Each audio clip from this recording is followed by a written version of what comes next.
Okay, let's look at base units and derived units, mainly about SI base units and derived units. So the SI base units, there are 7 of them. So let's go to this website and show it to you. And you can see here the 7 base units. They are the second, meter, kilogram, ampere, Kelvin, mole, and candela. And these 7 are called the base unit. And any other unit can be obtained from these 7 base units. So, so let's go back and look at some derived units. There are many derived units. So let me go back to the um, derived units. All right. So if you look at this page, you see a bunch of derived units. All right. And of course, you also have some, in fact, 3 of the base units you have. All right. For example, you see if you look at the SI, the base units you see here are the time unit, second here, distance meter, mass kilogram. These are the 3 base units. And then what you see afterwards, like Newton, meters per second squared, joule, and watt, these all are derived units. And I'll go into that in a minute.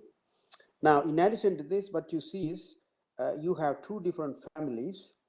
One of them is called the CDS units, where you can see the different units for them, and also the British engineering or US customary units, and you see some of the units.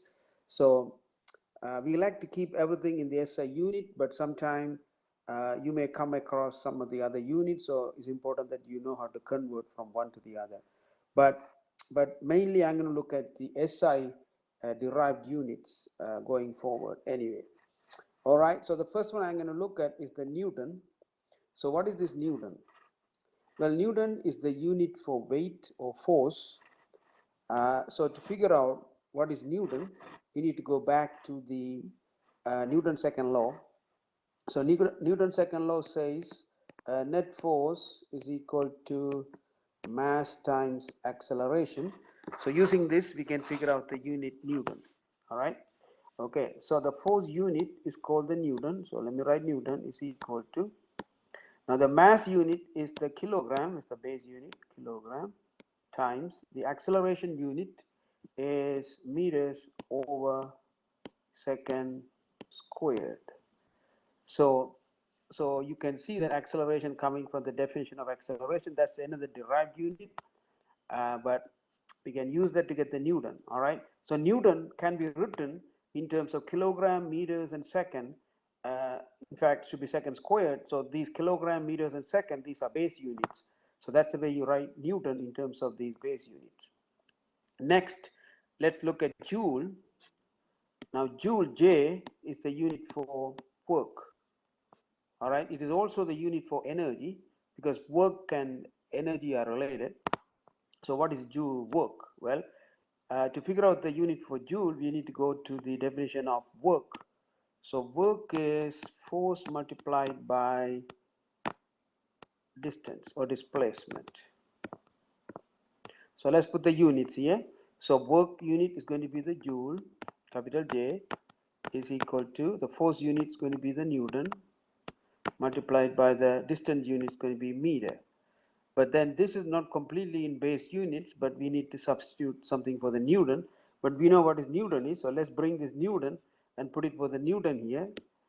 Then you will get this as kilogram times meter over second squared, and then multiplied by a meter.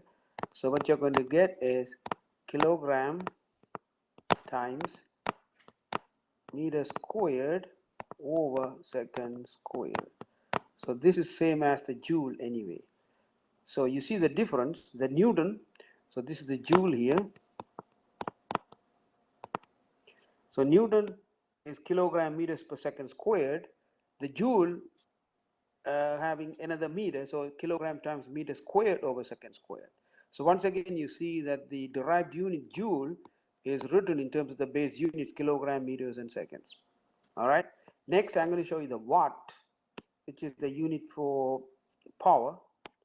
So that's what I'm going to show you next.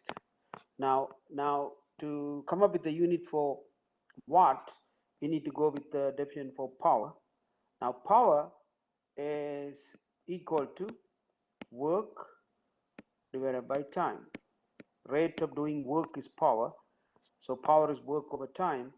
So you put the units. Remember that the power unit is going to be, we like to call that as the watt. So capital W is equal to, the work unit is of course the joule. So joule over time unit is second. But what we need to do is we need to write down the joule which we got earlier. All right. So you know that joule is same as Newton. I'm sorry, joule is Newton times meter over second, and then we can write down the Newton, or so if we do that, kilogram times meter squared over second squared, that is for the joule, but I had to divide this by the second. So what will happen here is this will become kilogram times meter squared over second cube. So that's the way you find the unit for watt. All right. So just to summarize, uh, so let me summarize everything on the next one. So remember that the Newton is equal to kilogram mass times acceleration. So kilogram times meter over second squared. That's Newton. Now joule, to get the joule from Newton, we are going to multiply by the meter. So this will be just kilogram times meter squared over second squared. That is joule. Now get the watt now. Now watt is going to be joule over second. So watt is going to be kilogram times meter squared over second cube. So there are minor differences going from Newton to joule to watt. So you need to pay attention to that. And these are the derived units anyway. And of course, you see here that meters per second is a derived unit for speed or velocity. Meters per second squared is another derived unit. And anyway, so we have 7 base units and many derived units.